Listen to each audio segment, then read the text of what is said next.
Bismillahirrahmanirrahim. Warahmatullahi wabarakatuh. Alhamdulillah, selalu kita ucapkan kalimat suci, kalimat mulia. Dialah Allah yang maha kuat, maha perkasa, maha adil, yang telah menciptakan, mengurus, mengawasi, memiliki semua yang di langit, semua yang di bumi dan semua yang di kedalaman lautan. Tidak ada sekutu baginya dalam setiap kegiatannya. Selanjutnya kita panjatkan salam hormat kita yang penuh dengan rindu, kasih sayang, penghormatan kepada manusia yang telah diperintahkan oleh Allah untuk dihormati, dimuliakan, dicintai. Nabi besar Muhammad sallallahu alaihi wasallam, sebagaimana Allah dan malaikatnya telah mengucapkan salam hormat kepadanya.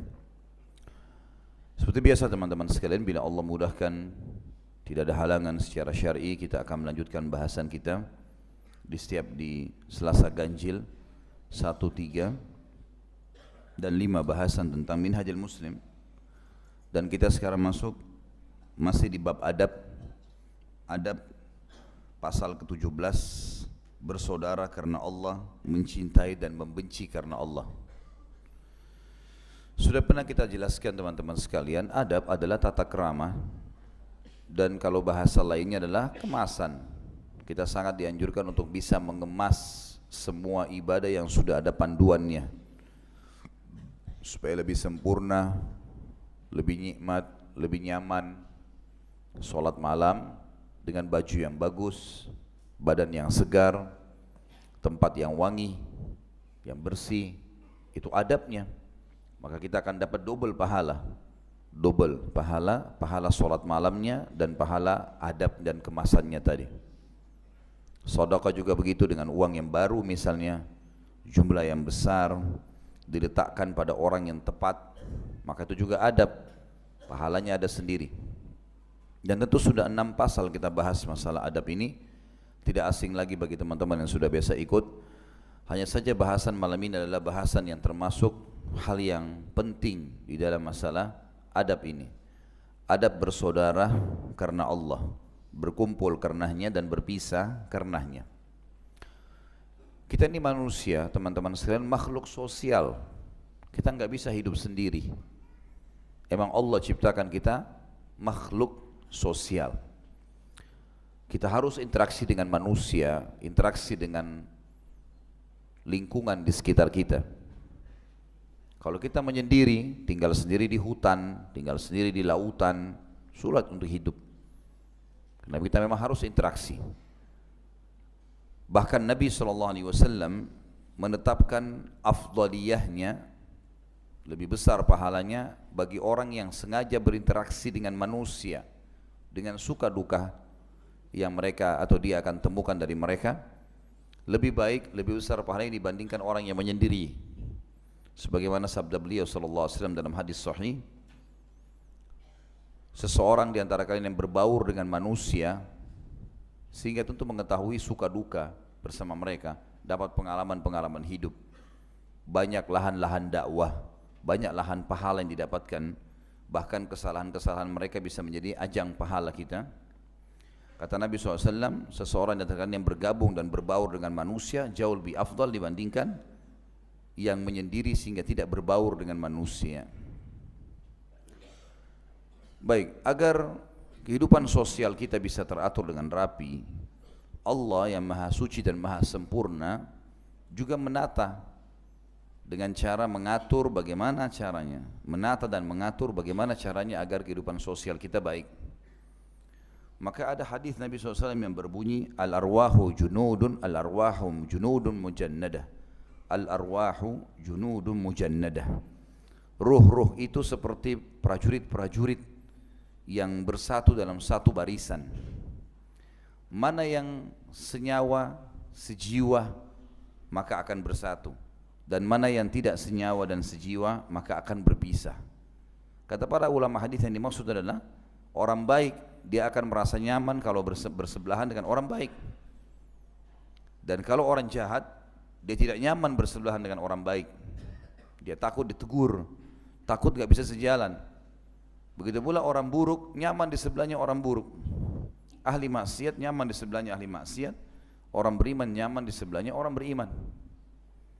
Dan ini salah satu tataan yang sangat rapi dalam masalah kehidupan, sehingga orang-orang beriman tidak perlu berbaur dengan orang-orang yang fasik atau kafir. Dan sebaliknya, orang-orang fasik dan kafir sudah hidup dengan alamnya sendiri, nggak perlu mereka mengganggu orang-orang yang beriman. Laki-laki yang saleh, pada saat dia mencari jodoh, dia nggak mungkin mencari jodoh di diskotik misalnya. Dia tahu itu bukan tempatnya dia, ruhnya tidak bisa menerima itu, kecuali kalau orang tidak normal ya. Tapi dia akan cari muslimah, mukminah, yang tutup aurat, yang sholat. Dan sebaliknya subhanallah, laki-laki yang biasa di diskotik, nakal, rusak, mabuk, tidak mau dia dengan wanita baik-baik itu. Pakai jilbab nggak mau dia. Berapa banyak saya temukan kasus, ada laki-laki berhasil secara dunia, finansial, ibunya soleh, ayahnya soleh, anaknya enggak, dicariin jodoh, enggak mau, syaratnya mau menikah tapi jangan perempuan berjilbab. Syaratnya jangan terlalu alim. Memang dia tidak suka, subhanallah. Jadi ini sebuah penetapan dari Sang Pencipta Allah yang sebenarnya untuk mengatur tatanan kehidupan sosial kita. Orang mukmin disunnahkan untuk mencintai semua mukmin sesama dia secara global, sebagaimana kita tahu ada istilah ukhuwah Islamiyah. Dan sudah pernah kita jelaskan panjang lebar, banyak sekali, lebih dari 20 poin bagaimana haknya seorang muslim terhadap muslim yang lain, menutupi aibnya, tidak mengganggunya, tidak membencinya, tidak mengambil haknya, tidak menggunjing, tidak ini, tidak itu, macam-macam. 20 lebih hak muslim terhadap muslim yang lain, kenal atau tidak kenal, ngantar jenazah, sholatin jenazahnya, gitu, jenguk kalau sakit dan seterusnya. Itu kalau global. Tapi kita dianjurkan supaya lebih rapi lagi dan kita bisa terkontrol dalam kehidupan sosial dengan beragam macam cobaan yang ada. Banyaknya keburukan-keburukan yang menyebar dari syaitan, manusia dan jin di kehidupan kita ini, maka kita dianjurkan menjalin ukhuwah khassah, persaudaraan yang khusus, mencari sesama jenis kita yang sesoleh kita atau bahkan lebih daripada kita untuk menjadi sahabat dekat. Itu dikenal dengan persaudaraan di jalan Allah, bertemu karena Allah, berpisah karenanya. Dan kita tahu banyak sekali dalil yang berhubungan dengan masalah ini. Maka teman-teman jangan hindari atau jangan tinggalkan sunnah ini. Cari siapa orang yang sesama jenis kita. Sekali lagi, laki-laki dengan laki-laki dan perempuan dengan perempuan, lalu ucapkan di hadapan mata dia, saya mencintai anda karena Allah. Dan nanti kita akan lihat ada syarat-syaratnya. Gak boleh cuma sekedar ucapan, tapi yang pertama ucapin. Sebagaimana sebuah hadis yang sahih, ada seorang sahabat melihat sahabat yang lain solatnya khusyuk sekali, bagus, masya Allah, solatnya dengan tumaknina, kelihatan orang ini ahli ibadah. Maka ada seorang sahabat yang lain di dekat Nabi SAW melihat orang itu lalu mengatakan, saya mencintai orang ini karena Allah. Kata Nabi SAW, kejar dia, ucapkan di depan matanya. Maka sahabat ini pun pergi dan mengucapkan kepada orang tersebut.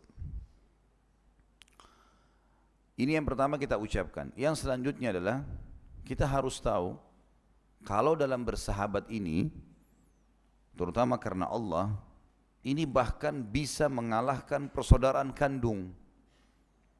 Pada saat saudara kandung kita kafir misalnya, fasik misalnya, laki-laki atau perempuan yang muslim tapi banyak dosanya, fasik atau fasikah, saudara kandung, saudara yang beriman jauh lebih baik daripada mereka dan jauh lebih disuruh memberikan haknya. Makanya dikatakan kita berkumpul karenanya, berpisah karenanya. Tapi di sini ada konsekuensi. Kalau kita sudah mengucapkan kalimat tadi, saya mencintai anda karena Allah, maka harus tahu ini. Konsekuensinya adalah kita harus menjadi bagian dari dia, dia bagian dari kita. Sebagaimana seseorang telah datang kepada Abu Hurairah radhiyallahu anhu dan mengatakan, ya wahai Abu Hurairah, saya mencintai anda karena Allah. Kata Abu Hurairah, kamu sudah tahu syaratnya? Dia bilang belum. Kata Abu Hurairah, kantongmu kantongku, duitmu duitku. Siap? Enggak siap. Iya, kata dia enggak siap. Saya belum faham itu, belum sampai ke sana. Kata Abu Hurairah, kalau begitu pergilah cari orang lain. Saudara kita yang kita ucapkan saya cintai kamu karena Allah, kita siap betul-betul ikhlas, tulus dalam persaudaraannya karena Allah. Tentu di sini dicari adalah orang-orang yang saleh dan salehah, ya. Memang orang yang sangat faham. Kita tahu kasus yang paling besar di sini adalah kasus yang diangkat tentang persaudaraan Abdurrahman ibn Auf dan Sa'ad ibn Mu'adz radhiyallahu anhu. Bagaimana dua orang sahabat ini, dua-duanya orang kaya, tapi Abdurrahman ibn Auf tertinggal seluruh hartanya di Mekah, nggak ada lagi yang dibawa ke Madinah, termasuk istri anaknya. Tiba di Madinah saat Nabi SAW tunjuk, hai Sa'ad, kau bersaudara sekarang karena Allah dengan Abdurrahman. Abdurrahman Sa'ad orang terkaya Madinah. Langsung Sa'ad sudah faham konsekuensinya adalah ini seperti badan saya juga orang ini. Maka paling pertama penawarannya, hai Abdurrahman, untuk membuktikan cinta saya kepadamu karena Allah, maka saya punya dua orang istri. Lihat salah satunya, mana yang paling menarik untukmu, saya ceraikan, lalu kau nikahi. Bukan dia kasih istrinya yang sudah tua. Saya punya dua orang istri, pilih salah satunya, mana yang paling menarik buat kamu, saya ceraikan, lalu kau nikahi. Yang kedua, setengah kebun Madinah ini milik saya. Saya ingin bagi harta ini, setengah buat kamu, setengah buat saya. Tiba-tiba jadi kaya. Tapi perhatikan saudara yang memang faham iman, saleh dan salihah ini. Abdurrahman orang yang faham agama, beriman kepada Allah. Maka apa yang dia katakan? Semoga Allah memberkahimu di keluargamu dan hartamu. Artinya saya enggak butuh itu. Enggak usah ceraikan istrimu, enggak usah kasih saya harta, gitu kan? Allahu alam kalau seseorang di sini yang hadir ditawarkan begitu. Datang dari Mekah, enggak ada istrinya, enggak ada keluarganya, enggak ada hartanya, ditawarkan begitu. Kata Abdurrahman, semoga Allah berkahi keluargamu dan hartamu. Enggak usah semua itu. Tunjukkan saya di mana pasar, biar saya memulai usaha. Maka saat pun menunjuk pasar, Abdurrahman datang, dia cari toko cangkul yang paling besar di pasar Madinah, lalu dia negosiasi, saya mau haji dari Mekah, saya mau mulai dagang, bisa enggak? Saya ambil beberapa cangkul, nanti saya bayar, jatuh tempo, besok saya bayar. Pemilik toko mengatakan silahkan, ambil berapapun yang anda butuhkan. Abdurrahman ambil beberapa, putar di pasar itu, jual sambil pikul. Laku, dibayar besok, begitu terus. Dalam 1 bulan Abdurrahman sudah punya kios, sudah punya toko cangkul, gitu kan? Sampai Nabi SAW mengatakan, sungguh Allah telah memberkahi hidupnya Abdurrahman. Kalaupun dia menggenggam tanah dan menjualnya maka akan untung, karena kecerdasan secara manusiawi dan keimanannya kepada Sang Pencipta Allah yang sangat luar biasa. Maka Abdurrahman pun setelah itu dengan kemuliaan jiwanya, dengan keimanannya, dan ini orang yang paling layak jadi sahabat. Bukan berarti kantongmu kantongku kemudian dia mengambil semua harta temannya, tidak. Dia mulia. Maka dia tiba-tiba melamar seorang wanita Ansar, menikah, lalu kemudian datang ke masjid, sudah pakai baju baru, pakai minyak wangi. Nabi SAW heran lihat 1 bulan sudah berubah jadi kembali seperti di Mekah. Orang kaya raya di Mekah, miliardernya Mekah Abdurrahman. Ya, kalau dari kalangan perempuan Khadijah, kalangan laki-laki yang bersaing di Mekah adalah Abdurrahman sama Uthman radhiyallahu anhum ajma'in. Ini orang kaya raya tapi diambil semua hartanya oleh orang Quraisy. Berangkat ke Madinah dengan baju di badan saja. Maka yang terjadi adalah Abdurrahman didatangi oleh Nabi SAW lalu mengatakan, hai Abdurrahman, ada berita baru kayaknya. Mengatakan, iya ya Rasulullah, saya baru nikah. Kata Nabi SAW, apa yang kau jadikan sebagai mahar? Dia bilang emas, seperti biji kurma. Kata Nabi SAW, janda atau gadis? Dia mengatakan janda ya Rasulullah. Kata Nabi SAW, tidakkah kau nikah dengan gadis maka dia lebih banyak bercanda denganmu dan kau bercanda dengannya? Sudah kau iklankan? Dia bilang belum ya Rasulullah. Kata Nabi SAW, iklankan walaupun dengan seekor kambing saja. Tapi saksi bahasan kita masalah ukhuwahnya di sini. Bagaimana persaudaraan yang terjalin, dan ini banyak diangkat oleh para ulama, kisah mulia persaudaraan dalam Islam. Banyak sekali manfaat yang kita dapatkan dari persaudaraan ini teman-teman sekalian. Yang pertama, kita merasa selalu terawasi dalam ketaatan. Karena teman kita yang soleh dan solehah ini akan selalu mengawasi kita. Kalau kita selalu bersama-sama, sehari-hari azan saling mengingatkan, ini sudah azan 5 menit lagi ketemu di masjid ini ya. Nanti ta'lim ada ustadz ini di masjid ini ya. Kamu sudah baca belum Al-Quran hari ini? Ada orang anak yatim sana, saya mau sedekah, kamu ikut ya. Atau saya titip sedekah sekalian ya, nanti saya bayar kamu, dan seterusnya. Selalu tiap saat program ibadah. Jadi terasa terawasi. Itu manfaat yang paling kelihatan dari ukhuwah Islamiyah itu.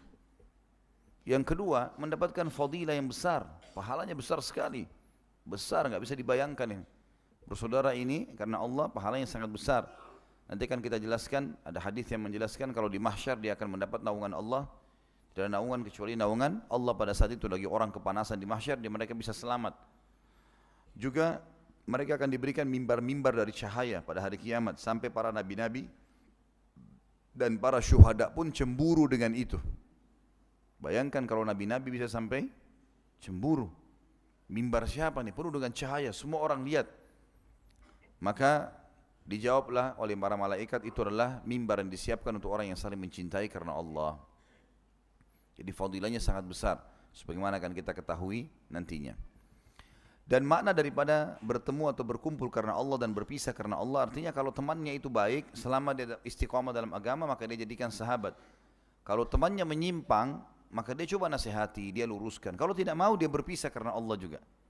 Udah, mulai sekarang persahabatan kita untuk sementara, kita enggak dihalin lagi, karena memang kamu tidak mau diingatkan, terjerumus dalam kemaksiatan, maka saya tidak mau merusak iman saya. Lalu kemudian dia menjalin persaudaraan dengan yang lainnya. Tentu seorang muslim boleh menjalin lebih daripada satu orang ya.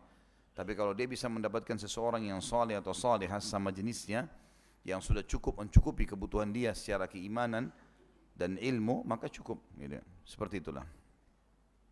Saya akan bacakan perkataan Syekh Abu Bakar Al-Jazairi rahimahullah. Pasal ke-7, adab bersaudara karena Allah, mencintai dan membenci karena Allah. Seorang muslim karena dasar imannya kepada Allah yang maha tinggi dan maha mulia, dia tidak mencintai sesuatu kecuali karena Allah dan tidak pula membenci kecuali karena Allah. Sebab sesungguhnya seorang muslim tidak mencintai kecuali apa yang dicintai Allah dan Rasulnya, dan tidak pula membenci kecuali apa yang dibenci oleh Allah dan Rasulnya. Jadi karena cinta Allah dan Rasulnya lah seorang muslim itu mencintai, dan karena kebencian Allah dan Rasulnya lah dia pun membenci. Dalil pijakan ini adalah sabda baginda Nabi sallallahu alaihi wasallam. Di dalam sebuah hadis yang sahih diriwayatkan Abu Daud nomor 4681, "Man ahabba lillah wa abghada lillah wa a'ta lillah faqad istakmala al-iman." Siapa yang mencintai karena Allah, membenci karena Allah, memberi karena Allah, dan menahan karena Allah, maka ia telah menyempurnakan imannya. Maksudnya adalah siapa yang mencintai karena Allah, artinya dia suka seseorang karena memang orang itu dekat dengan Allah SWT. Dia membenci karena Allah, artinya dia meninggalkan persahabatannya karena orang itu sudah jauh dari Allah. Memberi karena Allah, artinya kalau dia bersedekah pun, menasihati atau memberi materi, maka karena Allah. Dia menahan pun, tidak memberi sesuatu karena Allah. Maksudnya kalau dia tahu orang ini pemabuk, dia nggak kasih. Takutnya orang ini tambah maksiat. Kalau jelas-jelas dia tahu dan dia lihat dengan mata kepalanya itu. Maka kalau orang melakukan ini, dia telah menyempurnakan keimanannya. Berdasarkan dalil inilah seluruh hamba Allah yang saleh dicintai dan dibela oleh seorang muslim, dan berdasarkan dalil ini pula lah seluruh orang fasik, kaum pembangkang terhadap perintah Allah dan Rasulnya dibenci dan dimusuhi oleh mereka. Satu hal yang harus digarisbawahi teman-teman sekalian, kita mencintai dan kita membenci karakter dan bawaan seseorang, bukan fisik. Jangan pernah mencintai seseorang atau membenci seseorang itu karena fisiknya. Jazakallah khair. Saya pernah kasih contoh kalau teman-teman masih ingat, untuk melatih supaya kita tidak terbiasa membenci fisik sesuatu. Kalau kita makan jeruk misalnya, kita temukan jeruk itu asam. Maka yang kita harus tidak suka atau benci, asamnya, bukan jeruknya. Paham ya? Karena kalau kita benci jeruknya, kita tidak akan makan jeruk sampai mati. Ada orang begitu. Sekali dia makan ikan, mungkin ikan itu salah masaknya, maka dibenci semua ikan, nggak mau makan ikan. Ini keliru ini, gitu kan? Jadi bukan fisik, tapi karakter atau sesuatu yang ada di situ. Yang kita benci asamnya, kita bisa coba jeruk yang lain ternyata manis. Maka kalau asam kita tinggalkan, hanya asamnya saja. Seperti itulah. Ya. Sama dengan orang kafir, yang kita benci bukan fisiknya ya. Yang kita benci kekufurannya. Makanya kalau dia tinggalkan kekufurannya dan dia sudah syahadat, selesai. Enggak ada hubungannya sama fisiknya. Kan gitu. Umar bin Khattab dulu benci sekali Islam. Tapi setelah syahadat, selesai. Tidak ada urusannya. Wahsy pernah membunuh paman Nabi SAW di Uhud. Tapi masuk Islam di pembebasan kota Mekah. Nabi SAW terima. Gitu kan? Banyak sekali contoh-contoh yang seperti ini. Jadi kita disuruh membenci kesalahannya. Perbuatannya. Anak kita jatuhin gelas, perbuatan menjatuhkan yang jadi masalah. Tidak ada hubungannya antara jatuhkan gelas dengan dicubit pahanya. Tidak ada hubungannya. Nasihati karakter itu, luruskan. Selesai urusannya. Namun demikian kata beliau, kata Syekh Abu Bakar, saya lanjutkan, semua itu tidak menghalangi seorang muslim untuk memilih saudara atau teman karena Allah yang secara khusus lebih ia cintai lagi ia sayangi. Sebab Rasulullah SAW telah menganjurkan memilih saudara-saudara dan teman-teman seperti itu. Seraya beliau bersabda di dalam hadis yang sahih riwayat Ahmad nomor 8945 dan Tabarani juga Hakim meriwayatkannya, dan Hakim menyebutkan di urutan nomor 78 dari hadis dan mereka semua mensahihkannya. Kata baginda Nabi SAW, al-mu'minu ilfun ma'luf wala khaira fi man la ya'laf wala yu'laf. Seorang mukmin itu selalu akrab dan diakrabi orang. Maka tidak ada kebaikan pada orang yang tidak akrab dan tidak mau diakrabi orang lain. Ada orang subhanallah begitu ekonominya membaik, enggak mau lihat orang sama sekali. Keluar rumah tunggu orang semua tidak ada baru dia keluar. Mobilnya gelap, enggak bisa orang lihat. Enggak mau ketemu dengan manusia. Kenapa orang ini? Ini salah ini.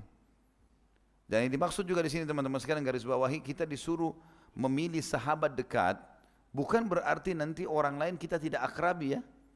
Karena seorang muslim harus supel, akrab dengan orang. Sampai Amr bin As radhiyallahu anhu itu saking santunnya, akrabnya Nabi SAW menyapa dia, sampai dia mengira dia orang yang paling Nabi cintai. Maka pernah selesai sholat, lagi ngumpul semua sahabat, Amr bin As sengaja kerasin suaranya. Ya Rasulullah, siapa orang yang paling anda cintai? Karena setiap ketemu Nabi, Nabi sambut, Nabi pegang tangannya, ngobrol, tanya kabarnya. Dia rasa dia orang ini paling dicintai oleh Nabi SAW. Dia mau tunjukin depan sahabat yang lain nih. Kata Nabi SAW, Aisyah. Ya itu riwayat sahih. Kata dia, bukan ya Rasulullah, bukan, laki-laki. Gitu kan. Kata Nabi SAW, ayahnya Abu Bakar. Baiklah. Siapa lagi Rasulullah? Umar. Siapa lagi Rasulullah? Uthman. Siapa lagi Rasulullah? Ali. Terus Nabi urut 10 orang sahabatnya masuk surga. Amr bin As datang nomor 12 atau nomor 13. Tapi lihat bagaimana Nabi SAW bisa menarik hatinya para sahabatnya sampai mereka mengira dia orang yang paling dicintai. Padahal sebenarnya bukan. Saking akrabnya. Ya. Jangan eksklusif. Muslim tidak boleh begitu. Senyum dengan semua orang, sapa dengan semua orang. Gitu kan? Saya kadang-kadang habis tablik akbar, kalau bukan kena panitia tarik-tarik saya salaman sama jemaat. Tapi memang 10.000 orang yang hadir. Bagaimana salamannya ini? Kemarin di Makassar 25.000 orang yang hadir, kalau kita salaman bagaimana banyak? Ustadz kalau mau dilayani ini tidak selesai-selesai 2 jam salaman. Mana ada yang minta foto, ada yang minta ini segala macam. Baiklah, salam dari jauh, pakai mic, assalamualaikum. Tapi tidak boleh kita eksklusif, tidak boleh kita merasa sombong, susah untuk ketemu orang. Tidak. Coba makin merendah, kata Nabi SAW, man tawadha lillah rafa'ahullah. Orang makin merendah, Allah akan tambah tinggikan derajatnya. Kan gitu. Kemudian dalam hadis yang lain, dalil yang ketiga diangkat oleh Syekh Abu Bakar rahimahullah adalah hadis riwayat Nasa'i dengan sanad sahih.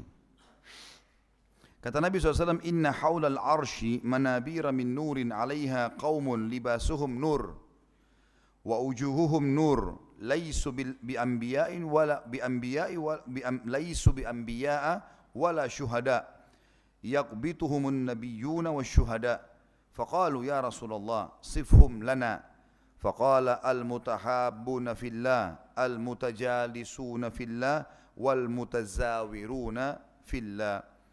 Sesungguhnya di seputar arsh nanti, di singgasananya Allah, ada mimbar-mimbar yang sangat terang, dipenuhi dengan cahaya. Di atas mimbar-mimbar itu, terdapat orang-orang yang berpasang-pasangan, dua-dua orang, sesama jenis. Yang pakaian mereka pun dari cahaya yang terang. Wajah mereka semuanya cahaya. Mereka bukan nabi-nabi, dan mereka juga bukan para syuhada, orang yang mati syahid. Bahkan mereka membuat iri atau gibta para nabi-nabi dan para syuhada. Dan gibta maksudnya adalah iri positif ya. Pernah saya jelaskan di bab hasad. Ada hasud iri yang haram, ada hasud yang boleh ya, iri yang boleh. Tapi beda istilahnya. Kalau dalam bahasa Arab hasud atau iri dengki yang haram namanya hasad. Biasa kita bilang Indonesia hasud ya. Tapi kalau yang kita cemburu, iri yang boleh namanya gibtah dalam bahasa Arab. Bedanya apa? Kalau hasad, kita berharap nikmat yang sedang ada pada orang yang sedang kita lihat atau jadi target kita itu hilang dari dia. Misal Allah berikan dia ketampanan, kecantikan, kelebihan fisik, kepintaran, kekayaan, apalah. Lalu kemudian kita merasa iri dan berharap orang ini hilang darinya kelebihan itu. Bahkan misalnya kalau dia baru beli mobil tabrakan, syukur tuh tabrakan. Siapa suruh beli mobil baru? Nah ini nggak boleh, ini hasad. Ini bahaya ini. Nggak boleh sama sekali. Nggak usah cemburu dengan kelebihan yang Allah berikan. Gitu kan? Ini nggak boleh. Kata Nabi SAW, hati-hati dengan hasad karena hasad akan membakar pahala sebagaimana api membakar kayu. Nggak boleh. Kalau gibtah adalah kita iri dengan seseorang yang Allah berikan kelebihan tapi tidak berharap nikmat itu hilang dari dia. Ini boleh. Misalnya ada orang kaya, ada orang pintar, ada orang punya kelebihan fisik, kita mengatakan ya Allah, andai saja engkau memberikan aku seperti dia, aku akan lakukan yang sama. Itu boleh. Atau ya Allah tambahkan nikmat pada dia dan berikan juga saya nikmat yang sama. Itu namanya iri juga, tapi dia positif. Namanya gibtah. Nah dalam hadis ini disebutkan itu. Nanti mimbar-mimbar yang bercahaya di atasnya, orang-orang bercahaya bajunya, bercahaya wajahnya. Para nabi-nabi menggibtah mereka. Perhatikan di sini. Jadi irinya bukan iri yang mengharapkan itu hilang, enggak. Tapi merasa luar biasa Allah berikan ya. Coba saya juga dapat yang sama, tanpa berharap nikmat itu hilang dari orang yang jadi target kita. Kata beliau di sini bahkan mereka merasa iri atau gibtah, membuat para nabi-nabi merasa gibtah dan para syuhada. Para sahabat berkata ya Rasulullah, jelaskan kepada kami tentang ciri-ciri mereka. Kata Nabi SAW, mereka adalah orang-orang yang saling mencintai karena Allah. Mereka duduk-duduk bersama karena Allah. Jalan bersama, ngobrol bersama, bisnis bersama, tinggal bertetangga, ya, sekomplek, seperti itulah. Duduk-duduk bersama, selalu mau sama berdekat dengan sahabatnya. Dan saling mengunjungi karena Allah. Nah ini berarti sudah ada 3 langsung ya. Seperti syarat orang yang bersaudara karena Allah ini. Kalau mau dapat mimbar itu, mereka saling mencintai karena Allah, bukan karena hartanya, bukan karena fisiknya, tapi karena Allah Subhanahu wa taala. Kemudian juga mereka saling duduk bersama, artinya selalu bersama-sama. Keluar bersama-sama, bisnis bersama-sama, tinggal bersama-sama, artinya berdekatan dan seterusnya. Dan mereka saling mengunjungi karena Allah. Ini banyak orang yang mengatakan saya mencintai kamu karena Allah tapi tidak pernah mengunjungi temannya. Tidak pernah menjenguk kalau sakit. Ada orang begitu subhanallah, temannya sudah berulang-ulang datang, dia nggak pernah tahu alamat rumah temannya di mana. Dia cuma mau dia sendiri yang dikunjungi. Datang kunjungi orang. Ini juga termasuk disebutkan dalam hadis. Yang selanjutnya hadis yang keempat, dalil keempat diangkat oleh Imam atau Syekh Abu Bakar rahimahullah adalah hadis yang diriwayatkan Imam Ahmad nomor 18.945, Hakim nomor 187 dan Hakim mensahihkannya. Kata baginda Nabi SAW, haqqat mahabbati lilladzina yatazawaruna min ajli wa haqqat mahabbati lilladzina yatanasaruna min ajli. Cintaku tetap selalu ada bagi orang-orang yang saling mengunjungi karena aku.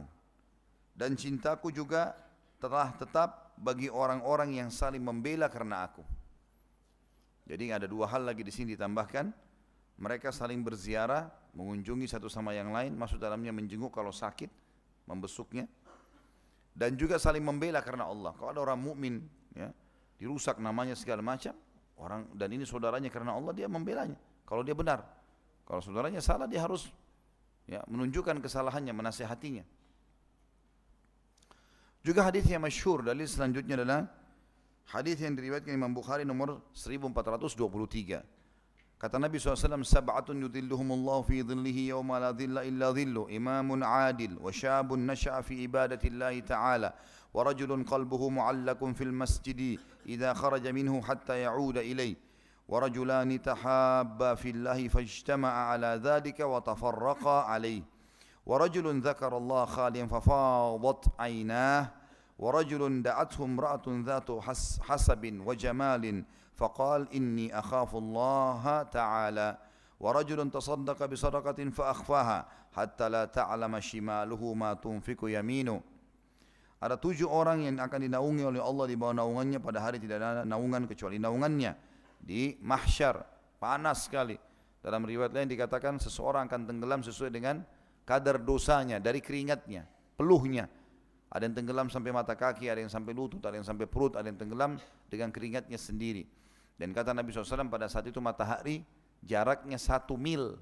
Kata perawi hadis, sahabat Nabi mengatakan, saya tidak tahu yang Nabi SAW masukkan 1 mil adalah mil yang merupakan 1,5 kilometer atau mil yang dimasukkan adalah mil orang Arab. Kalau pakai celak mata ada kayunya biasa untuk meletakkan celak di antara dua kelopak mata. Ini namanya mil juga dalam bahasa Arab. Kata beliau, saya enggak tahu mil itu pada hari kiamat di mahsyar, matahari itu sedekat mil yang mata ini yang ditaruh di mata atau 1,5 kilometer yang merupakan 1 mil jarak. Jadi pada saat itu orang kepanasan dan ada orang yang selamat, 7 golongan yang Allah selamatkan. Maka jadikan diri kita salah satu dari golongan ini minimal.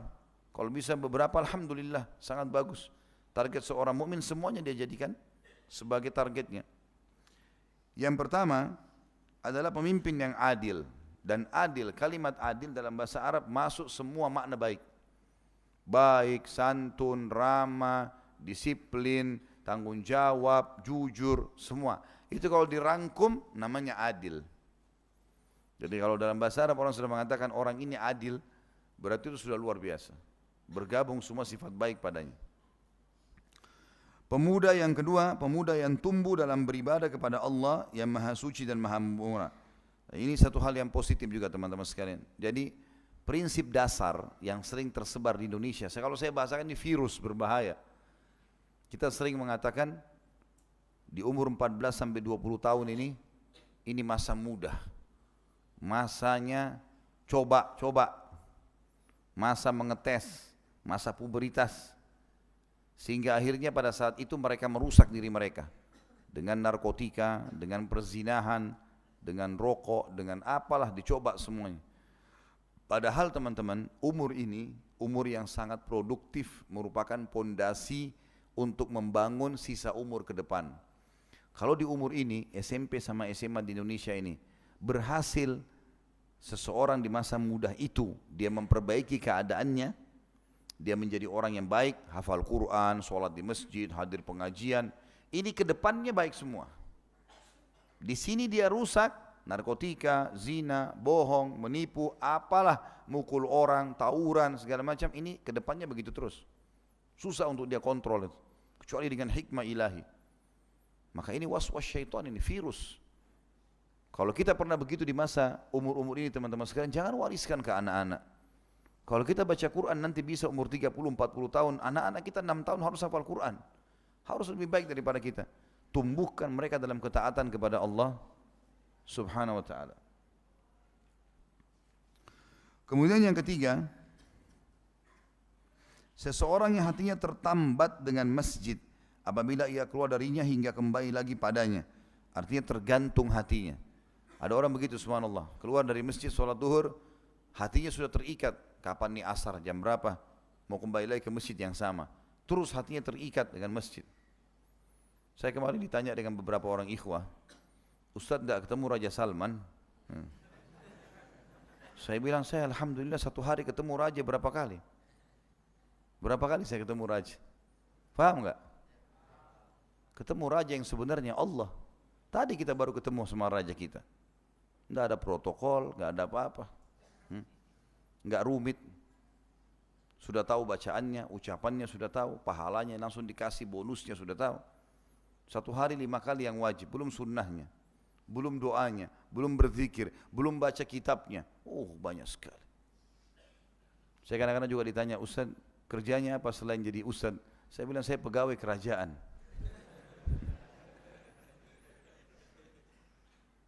Ini rumah ini masjid yang kita sedang masuk teman-teman, lebih baik daripada 1 juta istananya Raja Dunia. Ini rumahnya sang raja yang sebenarnya. Antum ini sedang diundang ke sini nih. Luar biasa ini. Orang banyak bangga datang ke Istana Merdeka, antum bangga ke Nurullah mestinya. Rumahnya Allah ini. Renungi itu teman-teman sekalian. Sehingga dunia ini jadi kecil buat kita. Orang kalau selalu targetnya Allah, dunia jadi kecil buat dia. Kemudian yang ketiga, yang keempat adalah saksi bahasan kita 2 orang yang saling mencintai karena Allah, mereka berkumpul atas dasar itu dan berpisah pula atas dasar itu. Sudah saya rincikan tadi dari awal ini.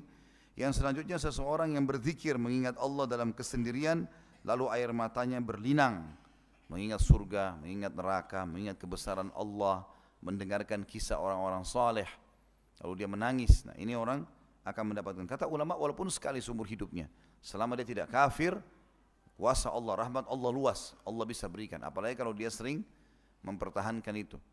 Dan tidak mungkin teman-teman kita menangis karena Allah kalau hati kita masih keras. Dan hati keras karena dosa, enggak ada yang lain.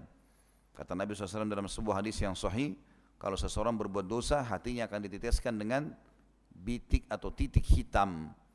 Kalau dia ulangi lagi, titik hitam lagi. Kalau dia ulangi lagi, titik hitam. Sampai nanti hatinya menjadi hitam kelam. Mau lihat orang tabrakan depan matanya kah, fenomena alam, longsor kah, petir, apa saja, orang hangus, terbakar, orang kena longsor, dia enggak apa-apa. Dia enggak mempan lagi, hatinya sudah keras. Berkarat ini hatinya. Bahkan dalam Al-Quran dikatakan surah Al-Baqarah bisa asyaddu kaswah, bisa lebih keras daripada batu itu. Ini bahaya. Dalam sebuah hadis yang lain kata Nabi SAW, hati itu bisa berkarat dan obatnya adalah Al-Quran. Baca Al-Quran, majlis ilmu seperti ini, melunakkan hati yang tadinya keras bisa jadi lembut. Dan kata Nabi SAW, sebaliknya kalau orang berbuat ketaatan, ibadah kepada Allah, maka Allah Azza wa Jalla akan titikkan cahaya putih di hatinya. Kalau dia ulangi lagi, cahaya putih lagi. Kalau dia ulangi lagi, cahaya putih. Sampai hatinya menjadi terang benderang. Dan bahkan sampai bisa menerangi orang yang di sekitarnya. Jadi harusnya kita lakukan seperti itu. Kalau mau menangis karena Allah teman-teman, ini bukan direkayasa. Memang dia akan datang dengan sendirinya. Kalau antum dengarkan tentang neraka, tentang surga, tentang azabnya Allah atau rahmatnya, tidak menangis. Atau mungkin ada orang belum pernah menangis seumur hidupnya karena Allah. Ini perbanyak istighfar teman-teman. Hati itu akan lunak. Abu Bakar itu dikenal dengan rajul bakka karena dekatnya dengan Allah. Setiap nangis, setiap malam nangis, nangis terus. Umar bin Khattab ada garis hitam di bawah matanya karena seringnya menangis, menetesnya air gitu. Air matanya di situ. Selanjutnya adalah seseorang yang diajak untuk berzina atau maksiat oleh seorang wanita yang terpandang lagi cantik. Dan laki-laki itu berkata, aku takut kepada Allah. Di sini maknanya adalah kalau perempuan yang punya kedudukan dan juga cantik, ya ini saja dia tolak, apalagi orang yang jelek. Nah, kalau sudah cantik luar biasa, tubuhnya sempurna, putih segala macam, terpandang lagi ngajak zina gratis ditolak, apalagi kalau orang jelek, pasti lebih ditolak sama dia. Gitu. Ya. Jadi jangan bilang, oh ini kan tidak masuk dalam hadis, jelek kan, jadi nggak apa-apa.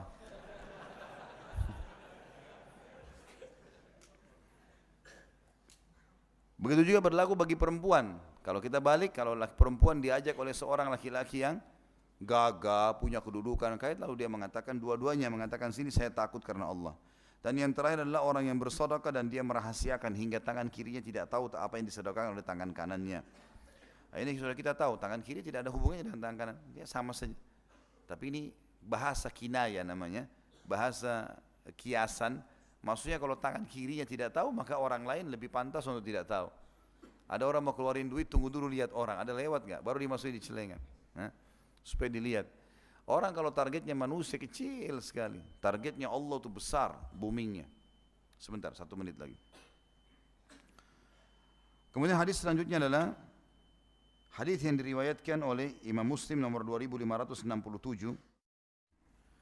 Sabda Nabi SAW, "Anna rajulan zara akhan lahu fillahi fa arsadallahu lahu malaka.